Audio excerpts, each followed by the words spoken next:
Hello, boys and girls, ladies and gentlemen. My name is Clayton Zoka, and welcome to another My Thoughts On. Today, I'll be talking about Nativity Rocks, the fourth film in the now so-called Nativity saga.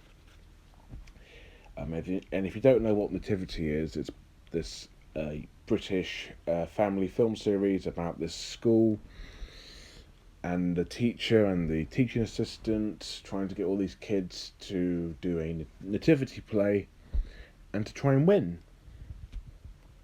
I haven't seen these films in a very long time.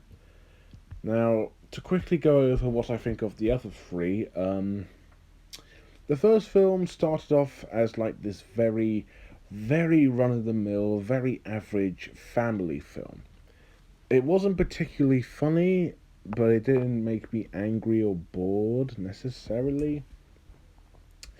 But when they actually do the show at the cathedral, that's when I thought the film, at the very least, started to pick up. Even though it was just in the third act, which wasn't very long. I mean, that was like from the rest of the film. That's when I thought the film got better, even though it was like in the third act. I wish the first two acts were better, but the first two were just like okay, passable. The second film is alright at best. It's like the first film, only removing anything that's passable. It's not awful. I just didn't really care that much about it. Although anything with David Tennant, I will instantly watch because it's David Tennant. I mean, well, I can't say no. Third one, I think, is probably the worst one. Again, just like the second one, they're both just passable. They're not passable enough, but not terrible for me to smash on them. What was I going to say? But the thing that makes these films, at the very least, unique is visuals. At the very least, they don't use CGI or any of that. They have production design. It looks very colourful, and it's got some good actors, and even some recognisable ones too. So, at the very least, there is some care that goes into these films. Especially the second one with David Tennant and the story in that, and the third one. I mean, they have promising plots, but they're not all that well executed. They're a bit childish, predictable. They don't make a whole lot of sense, but you know what? It's a family film, so I'm not going to completely bash it. And I know I hate this argument when people say, all kids' films need to be for adults. They need to be dark and all that. I agree. A lot animated films nowadays are becoming a lot more like very typically average kids or family films, and they're not dark enough. They're not complex enough like Disney. If that was about animated films, then yes. Sometimes I can work with live action, like the Paddington films work brilliantly, even though that's not completely dark. But when they have dark material, that does sort of work, and it does bring up the fear of the main character. Everything else, however, is just safe, predictable fluff, and that's it. So I think the Nativity series is just okay. The first one I the first one I actually like. I don't really like it. I like mainly because of the third act. If it wasn't for that, honestly, I would have said it was okay. Second one is okay, but David Tennant did make it more enjoyable, I suppose. Third one is, eh. Uh, I mean, it's just they're okay. I think they're just okay.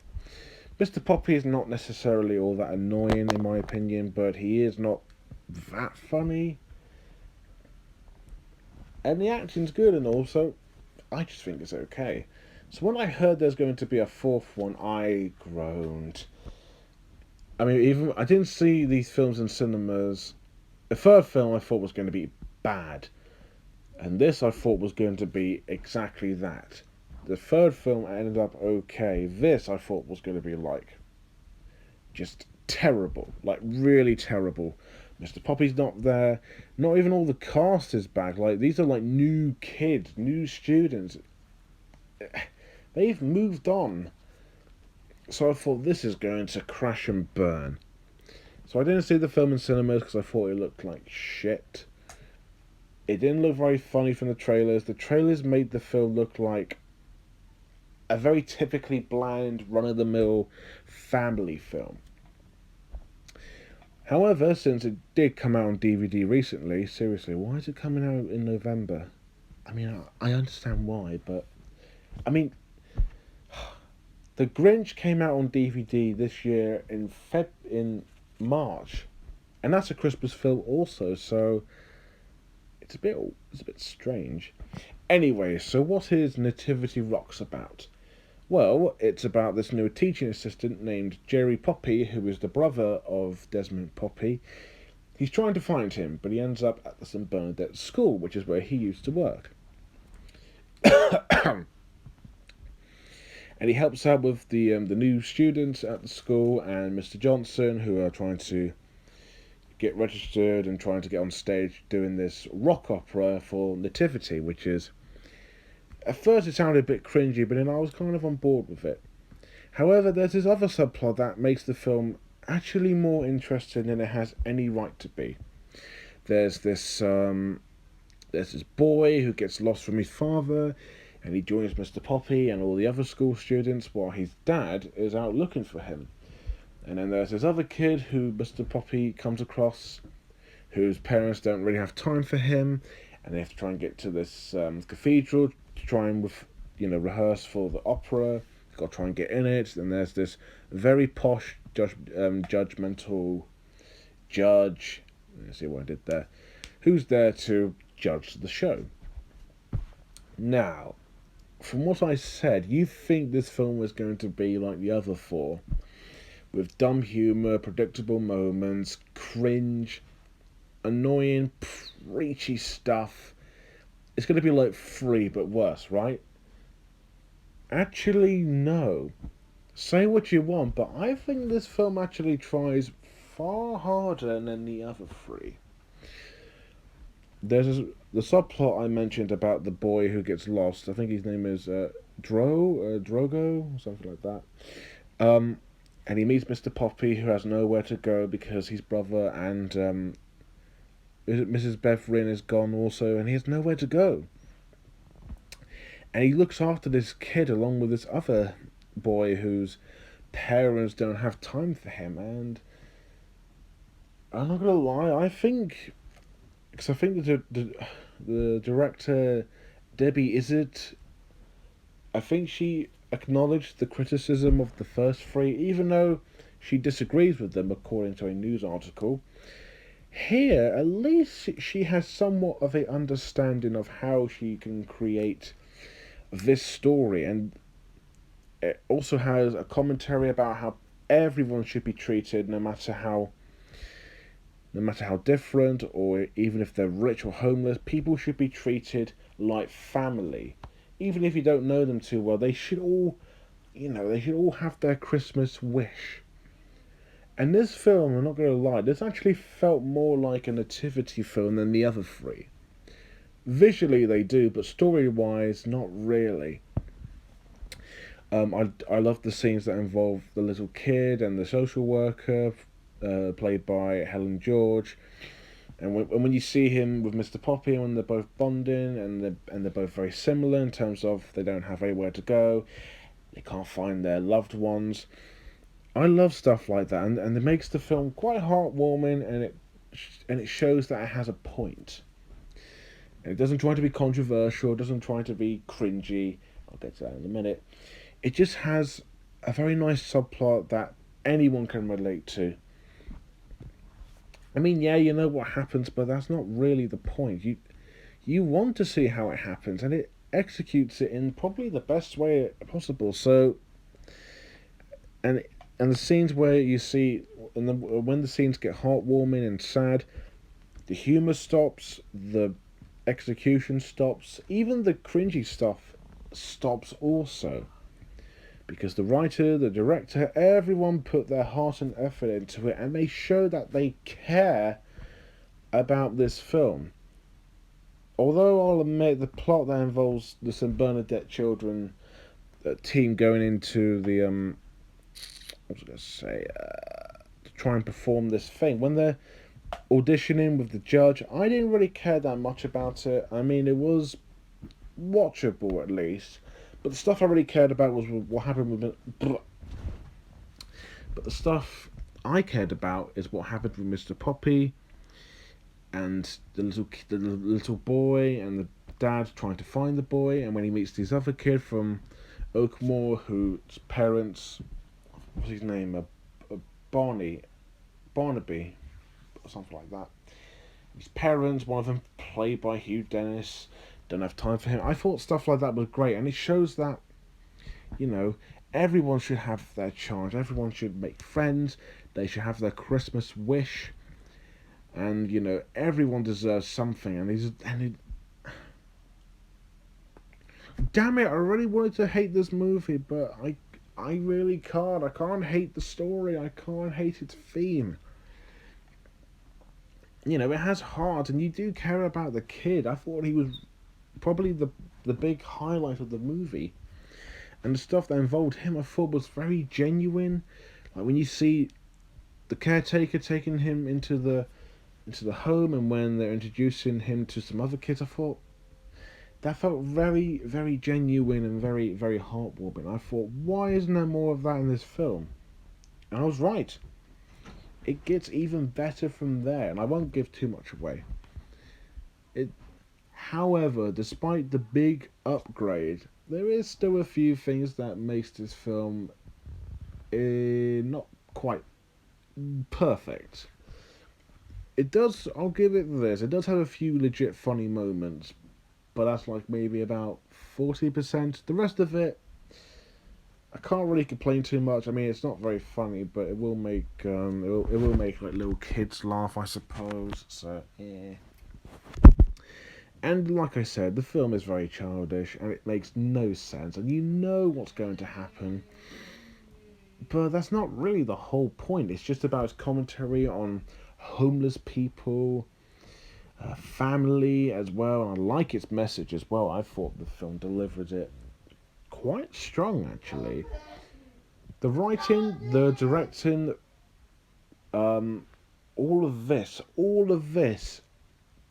writing and directing, it feels like I'm watching a different film, and it shows.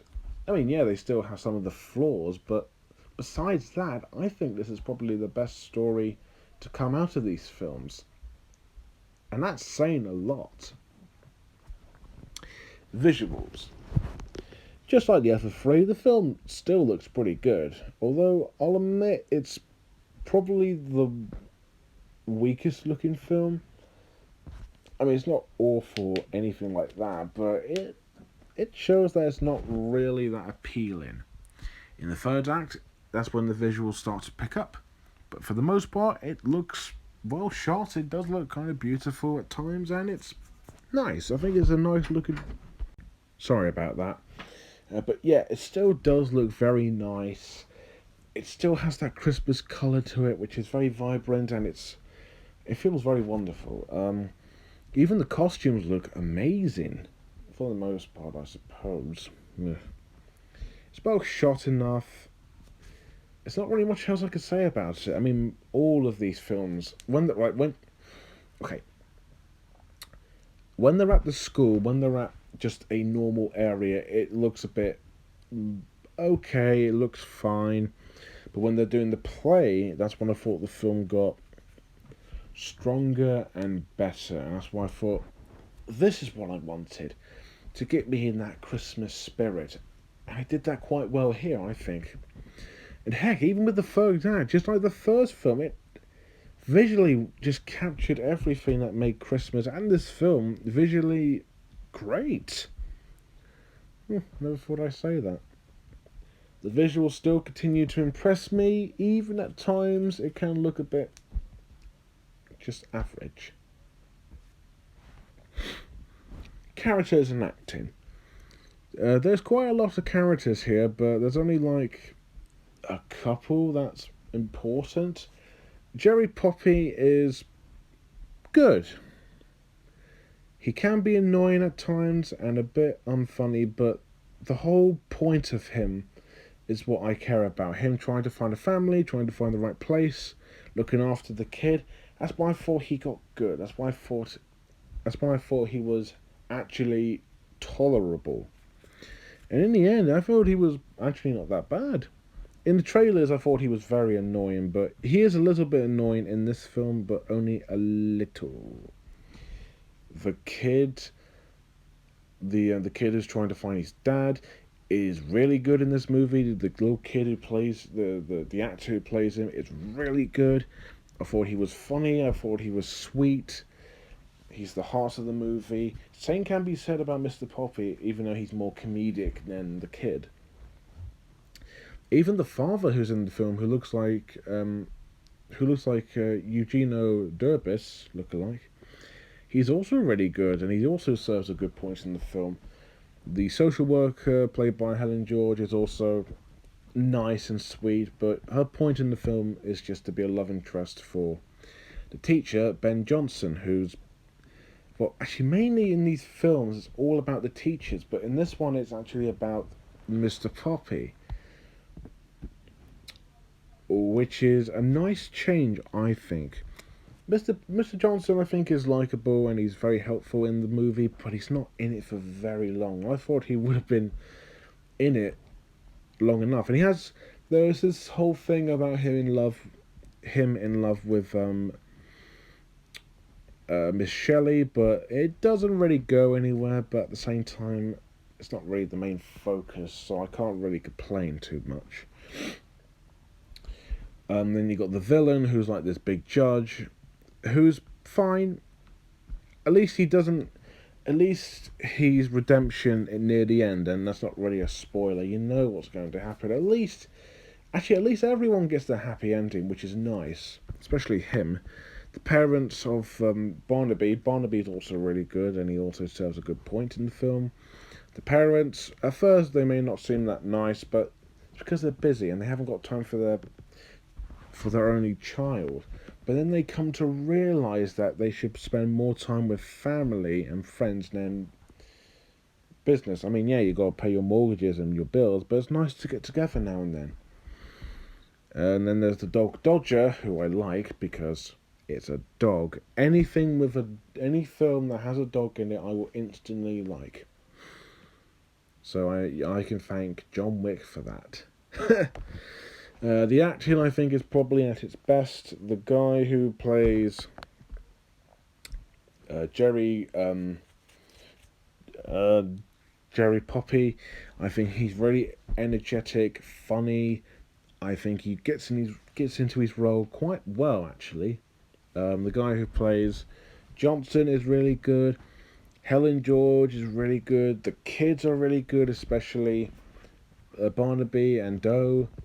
Or Dro, I think it's Dro, I'm not sure how you pronounce the name, but those two are really good. As for the rest of the children, actually their characters and the acting is good. Well, actually their characters are weak since they're not in it for very long as the other films or the other students, but they have good acting, I'll give them that. Hugh Dennis is great as always, obviously, and Headmistress, whose name I forgot, is also quite funny, and she's also quite charming. You even got like you got Angel Matthews from the second film, who serves I guess kind of a key role, but she only appears in the half of the second act and the remainder of the third act. So, in all honesty, all the acting's good except for the children, who I think are fine. So you don't really need like annoying characters or complex stories to make these characters anything then complex. They're just funny, just charming, they have heart, personality and great acting, and that's just what you need, a nice, heartwarming cast of lovable characters. On a side note, the music is actually decent. They use familiar songs like Born to be Wild and Bat Out of Hell. but they don't use it to a annoying extent. They use it for the story's potential, and the soundtrack is actually probably the best out of all these films. Hmm. I thought the first one was the best, but clearly I was wrong. This film I was ready to hate, and it looks like from the trailers a film that I would despise, but it turns out they actually made a legit good nativity film. Nativity Rocks is easily the best out of all the nativity films. It has a story that's full of heart, and it has great commentary and a great message. It has okay humour that's still a bit hit and miss, but it does land at times. It still visually looks spectacular, and it has the Christmas feel to it. The characters are lovable, funny, and memorable, and they serve a great role in the film, and and people can relate to them. The acting is top notch, and the music is just nice to listen to. If you like the other nativity films, check it out. And even for those who are not big fans of the films anyway, I think this is the best one. If you hate them, you'll probably hate this one. I think this film's not doing very well from last year. It's got 4.1, which I don't quite understand, but at the same time, I kind of do. But it is a really good movie. Not, I mean, I really like it. I don't love it. I think it's better than all of them, even though the first film I also still like. Yes, it's not very funny. It's predictable. It has a lot of flaws, but besides that, it's really good. I will probably give it. I don't know what I gave the first film. I'll probably give it like an. I'm going to say an 8.9, maybe a 9, but it's closer to a 9 than it is an 8.7. So 8.8. 8.9 I think is suitable. So yeah, there you go. That's Nativity Rocks. And we got the first legit good film from start to finish, than just the third act. So yeah, that's it. And thank you guys for watching. Have you seen this film? Is it good, bad, decent? Do you want to see it? Let me know below. Anyways, thank you guys for watching. Don't forget to like, comment, and most importantly, subscribe. And until next time, bye for now.